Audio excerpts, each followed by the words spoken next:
Well, good morning, and thank you for coming back to another Bible study, but this one's going to be different. I know last time I said that I was going to go over Second Corinthians, Paul's second letter to the Corinthians, but something came up, and I just decided to take a detour, and I guess I'll do that next week tentatively because I might even change my mind then too. But we will get to it, and we will continue on with Paul's letters to the churches, and then we'll even get down to Revelation, which will be really interesting and very appropriate for the time zone we're living in. But something else that's very appropriate for the time zone that we're living in is I wanted to talk about something that the Bible addresses. And I know that it's something that every single one of us struggle with in our life. I know that I've struggled with it, still struggle with it some, but not near as much as I used to. And that's ego and pride. You know, ego can cause you to ignore godly counsel, and when somebody cares for you from a place that is actually rooted in love for God and a faith in the power of Jesus from beyond the cross, that it's not guaranteed because they might also have an ego in that itself. However, there's a good chance that their care for you could be rooted in prophecy, in the humble knowledge of having been there before and not wanting to see someone fall into the same progress impeding traps.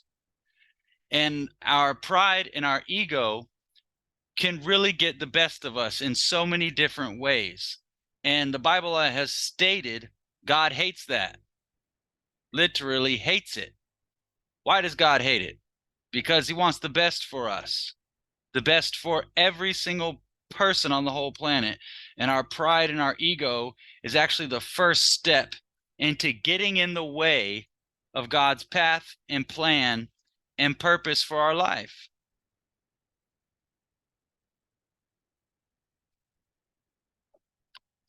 Here we go. So I guess the one-liner that I came up with for today's talk is that don't let your ego take you to a place where your pride will hold you hostage. And that seems pretty self-explanatory, but your ego can really take you to places where your pride will hold you hostage. And the most simple way to talk about it would be that your ego could keep you from realizing you need to go to a certain person for help, or realizing that God has put a certain person in your life for a season for a certain type of help. But instead of taking it, you're going to go and do your own thing.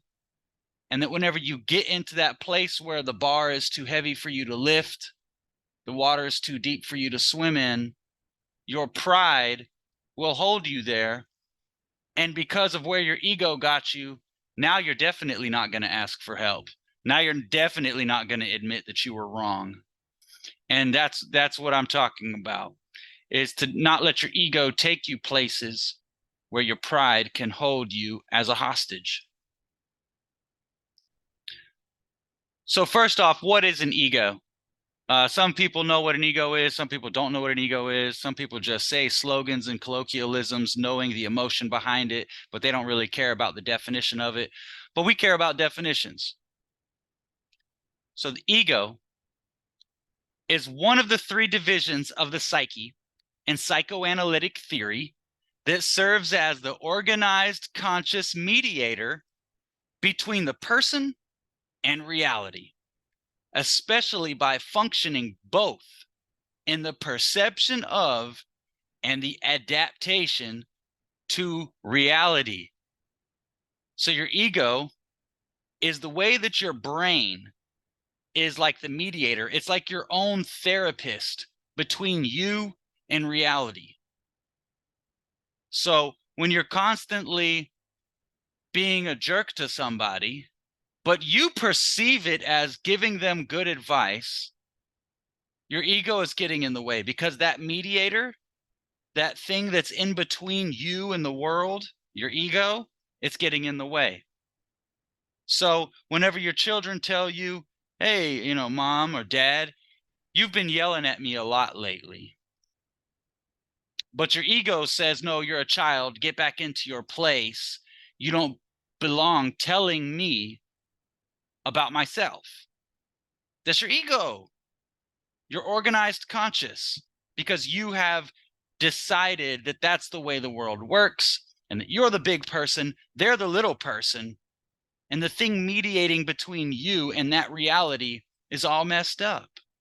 It's all based on you because it's your ego. And so it functions in your perception of that reality.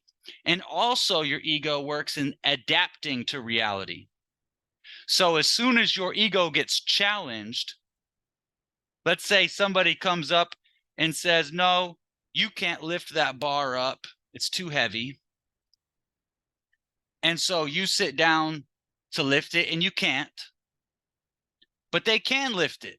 But they lift it 3 times, and maybe on the 4th time they need help, so you don't give it to them and you let the bar crush them. That's you adapting to the reality of you not wanting to live up to the fact that your ego was crushed. It got in your way.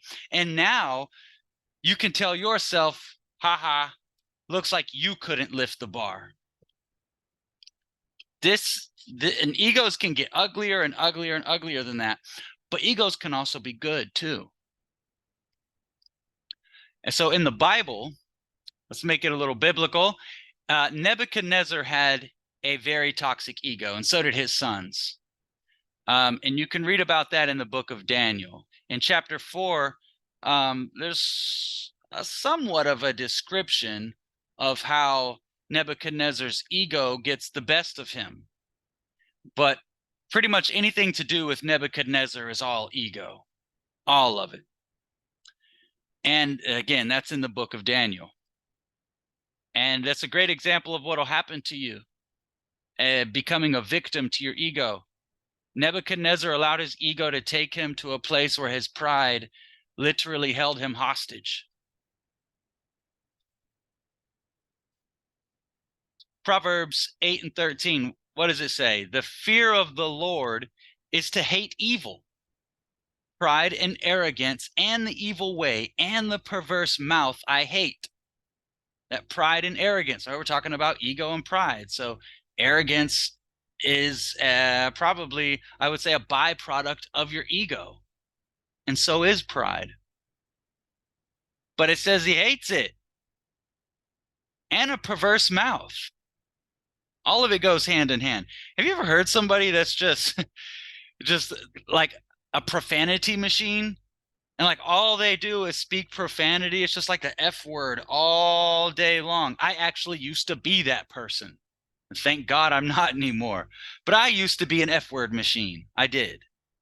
And with that comes an ego. Because if somebody comes along, let's say your girlfriend or your mom or somebody comes along and tells you that you probably shouldn't be talking like that, you know, it just doesn't sound very attractive. It's just kind of an ugly way to talk.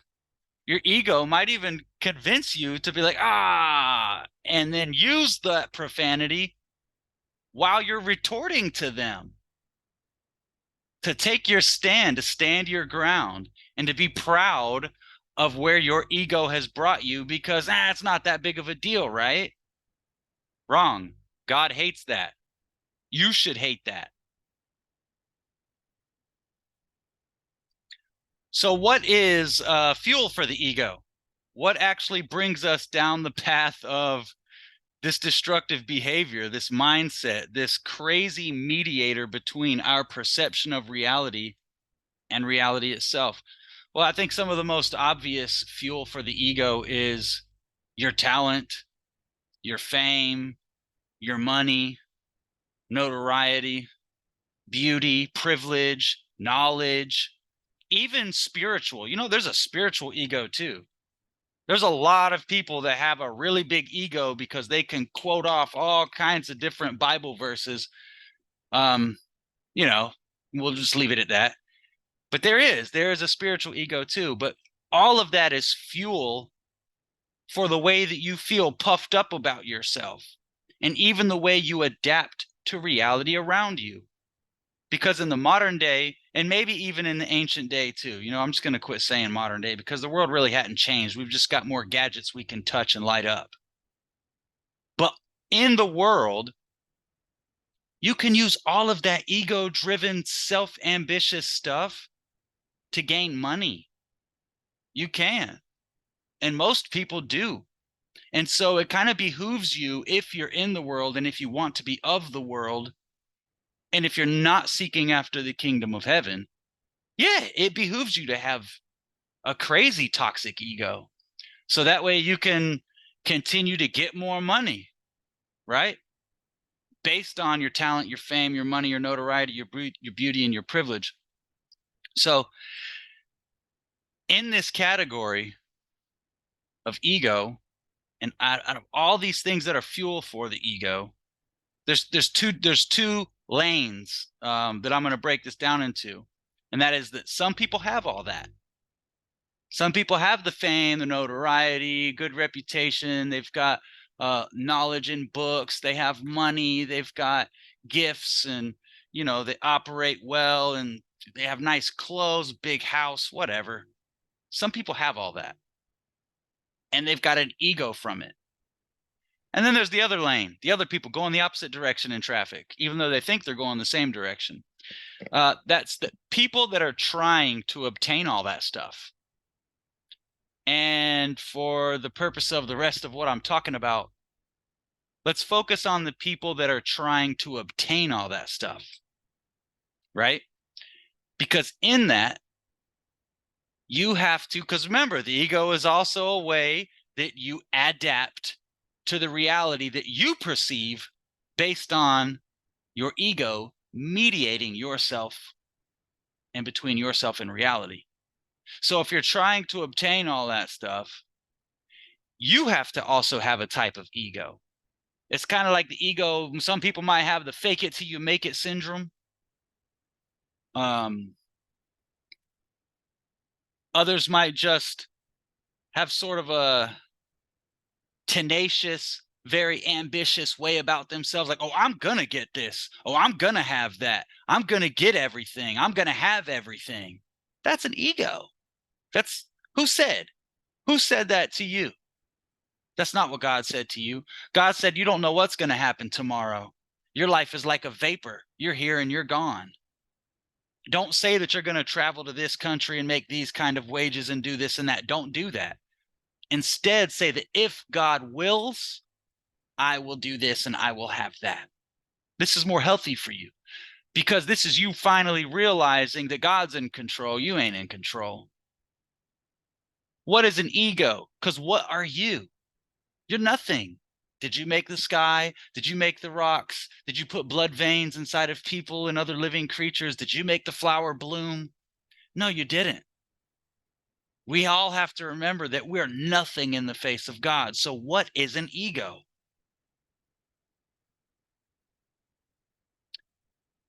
Another big piece of fuel for the ego.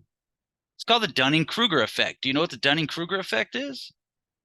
The Dunning-Kruger effect says that it's a theory that a person who lacks skill or expertise also lacks the insight to accurately evaluate this deficit, resulting in a persistent inflation of estimated competence in self-assessments. So in layman's terms, you're not very good at something and you think you're amazing. That's fuel for the ego. That's a very bizarre brand of ego to have too. I've ran into it a lot because I've had, in my personal life, I've been a part of many different kinds of trades, okay? Working on aircrafts, doing sheet metal, doing renovations in homes. For a couple months, I was on the phone trying to collect debts. I don't know what I was thinking trying to do that. But all of that stuff, it comes with a certain level of talent you have to have, a certain level of ability that you have to have. And I've run into a lot of people that are very much not that great at it, that just would swear they are the best. And this is the Dunning-Kruger effect. And that kind of ego will absolutely take you to places that your pride will hold you forever. Because now your ego is telling you that you're amazing at everything you do. You're more beautiful than anyone else. No one can tell you anything. And so your pride will leave you right there forever, because those kind of egos, They don't think they need any help. They don't believe they need any training. They don't need anything. They're already the best at it. And they're horrible. Make one basket out of every 10, have an excuse for the 9 they missed, and they don't even perceive it. They don't even perceive that they're a 1 out of 9 basketball player. That's wild. More fuel for the ego is the baby syndrome. Well, I call it the baby syndrome. It's not an official term. I don't know what would happen if you looked it up, but this is what I'm calling the baby syndrome. The baby syndrome is the I can do it all by myself mentality. I'm a big boy, or I'm a big girl. I can do it all by myself. But all that is somebody wanting to be qualified and wanting to be self-sufficient and lacking a need for help. And to be quite honest, there's kind of nothing wrong with that. I mean, I get it. You know, we all want to be able to do things by ourselves. We want to be qualified, and we don't want to need help, because the world has told us if you need help, you're a loser. If you need help, something's wrong with you. If you need help, you're just not talented. You're not as good at that as you think you are. You're not strong enough. And that's just garbage. At my church, we have a slogan, and they say team, TEAM, together everybody achieves more. You got to know that's true. You just do. So all of us have to get over this baby syndrome in the ego, saying that I can do it all by myself. You know what else you did all by yourself too? Poo-poo your pants when you were a baby. That's also what you did by yourself. So it's healthy for us to remember those kind of things so that we can lose the ego. Let it just roll off your back. Just lose it. Because you know what happens? Proverbs 3:5-6 says, trust in the Lord with all of your heart, and lean not unto your own understanding. In all of your ways acknowledge him, and he shall direct your path. This is something that you kind of cannot do this unless you lose your ego and your pride. If you don't lose your ego and your pride, you won't be able to ask God for help. You will always be leaning on your own understanding, like the baby syndrome, the Dunning-Kruger effect, or the people that are just having selfish ambitions. But God will direct your path, because if you're still going to be a victim of the baby syndrome, guess what? Babies learn the hard way. They burn hands on stoves, they fall on their heads, and a lot of the times they repeat the same mistakes. So if God has sailed somebody right into your life in a moment where you know things are falling apart, and you find yourself still looking around for the help that you need, and you think you can do it by yourself even though everything's falling apart, you might need to realize you're repeating the same mistake. And God has brought somebody into your life, whether you're a believer or a non-believer. God will send somebody into the non-believer's life to teach them about the power in the Holy Spirit, the power that Jesus has beyond the grave. And this will be demonstrated by example, actually, not just taught by words, but demonstrated. And the fruit will be seen so that you can help them to quit making the same mistakes. And as far as the Dunning-Kruger crowd goes, you know, it's good to remember that being a world-class doggy paddler does not qualify you to surf big waves in the ocean.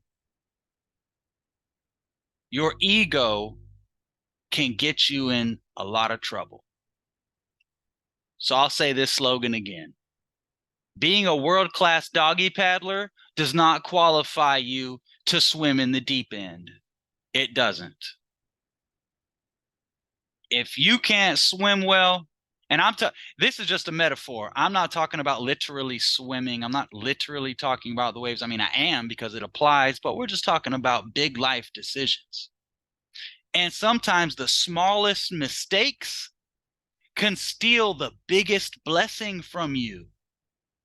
And those small mistakes are those things that people tend to repeat over and over and over again in relationships, jobs, spiritual life, and just social life, to where we stay trapped in these bubbles of the same type of nonsense over and over again, thinking that that's going to qualify us to go out into the deep end.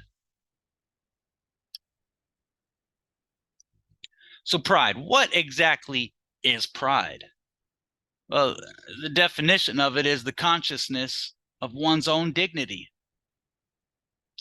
or a feeling of deep pleasure, satisfaction derived from one's own achievements, the achievements of those with whom one is closely associated, or from qualities or possessions that are widely admired. So basically, all the things that your ego can bring you to the doorstep of, there is your pride. Feeling a deep satisfaction about yourself, that's pride, you know? And that whenever our pride gets in the way, we can't ask for help. We can't admit that we're wrong. And if we're doing that, then we're not loving properly. And if you're not loving properly, you can't feel the commandment that Jesus told you to do.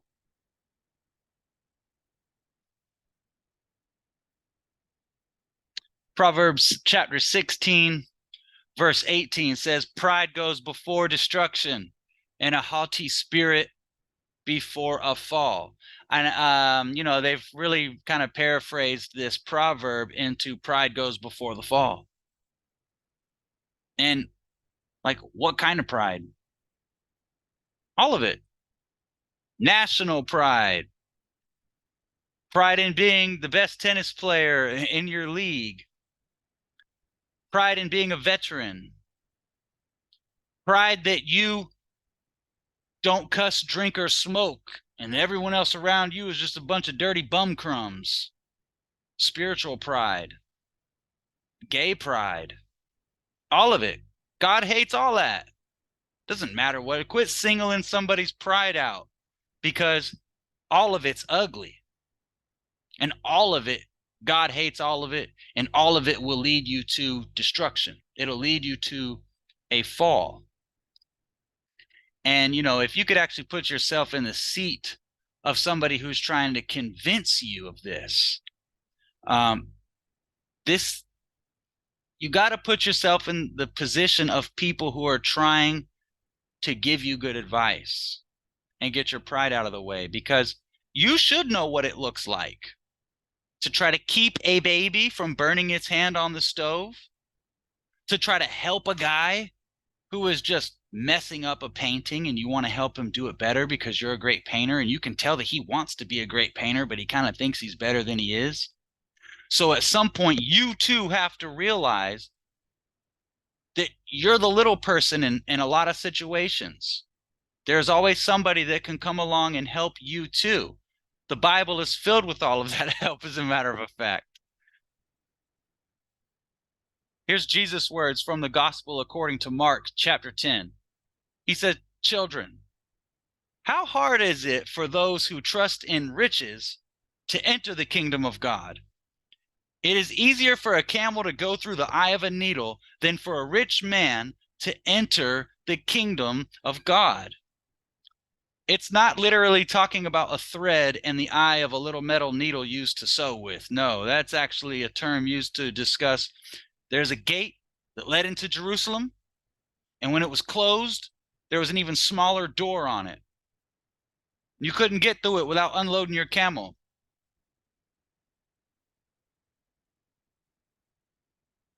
The point is, you have to unload your camel, which is you. You got to unload, you got to unpack all that stuff, all that pride and all of that ego, so that you can go through the eye of the needle, so that you can get into the holy city, Jerusalem. But the holy city we're talking about is not exactly Jerusalem, is it? We're talking about the full potential that God has for you here on earth, so that you can be satisfied in what Jesus gave you when he died, so that you can reach your full potential after death. that holy city, heaven. Those who trust in riches, I guarantee you they're filled with ego and pride. I promise you they are. Even if they have an ego and a pride about being a humble rich person, there's just a certain level of ego and pride that goes with it. Not all rich people, but for the most part, especially in the world that we live in, this applies. You have to unload your camel before you can go through the eye of the needle. You got to take all the stuff off before you can get in the gate.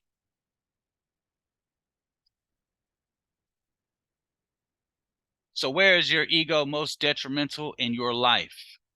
In my opinion, and basically what I've been talking about this whole time, is advice. It's the most detrimental in your life when it comes to advice. And noticing the people that God has put in your life to help you. Maybe it's just a little thing, right? Maybe it's just a little thing. God brought the most unsuspecting person into your life, be it that this is a person who loves God, is biblically founded, and understands that they too are on a journey of self-correction until they die. If it's somebody like that, come along, even to help you with the smallest thing, your pride and your ego could get in the way of that. And remember, sometimes it's the smallest things that will prevent us from the biggest blessings. So I think it's most detrimental when it comes to you taking advice. And where's the best place for us to find a lot of the advice for life? It's in the Bible. It is. Yes, you can read some other helpful quotes here and there. Sure. You know, they might be worthy of taking consideration of, but our life advice, we know as believers, comes from a great understanding in the Bible. You could play Russian roulette with verses in the Bible all day long and just treat them like they're quotes from Confucius, and I would venture to say that you will not get out of it what somebody who is truly invested in the Lord will get out of it. So invest yourself, divest yourself of all that ego and pride so you can make it to the eye of the needle, and fill yourself back up with the Bible. And so let's just remember that your ego can enslave you, and your pride, it can keep you there. It can hold you hostage because your pride won't let you admit that you're operating in a dead logic. In Luke 10, the gospel according to Luke, chapter 10, he says, I saw Satan fall like a lightning from heaven, and behold, I give you the authority to trample on serpents and scorpions, and over all the power of the enemy, and nothing shall by any means hurt you. Nevertheless, do not rejoice in this, that the spirits are subject to you, but rather rejoice because your names are written in heaven. Even Jesus is saying, I've given you the power over the enemy to where nothing can hurt you.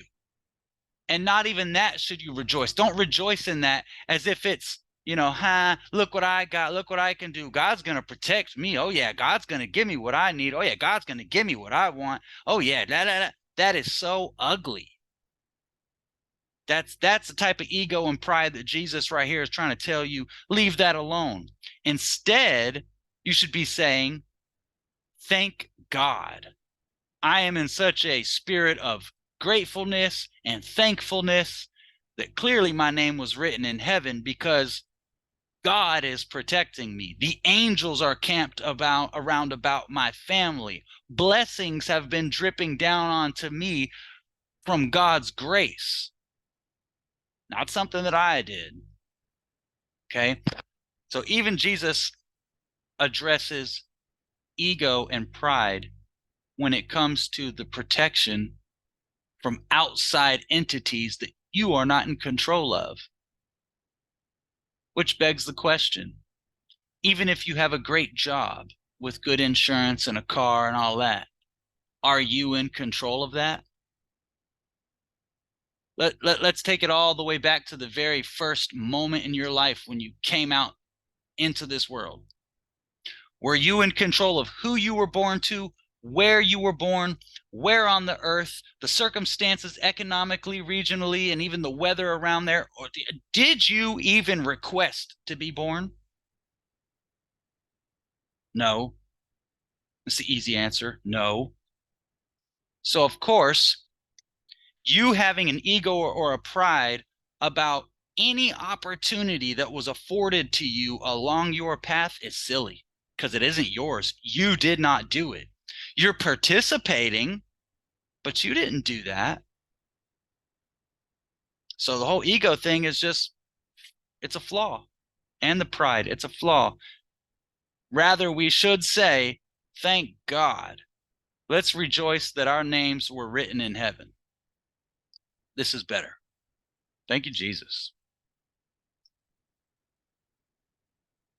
And so right back to the same slogan that I keep repeating because it's just a good one to put in the head. It's a good one. And we'll wrap it up with this. Don't let your ego take you places where your pride will hold you hostage.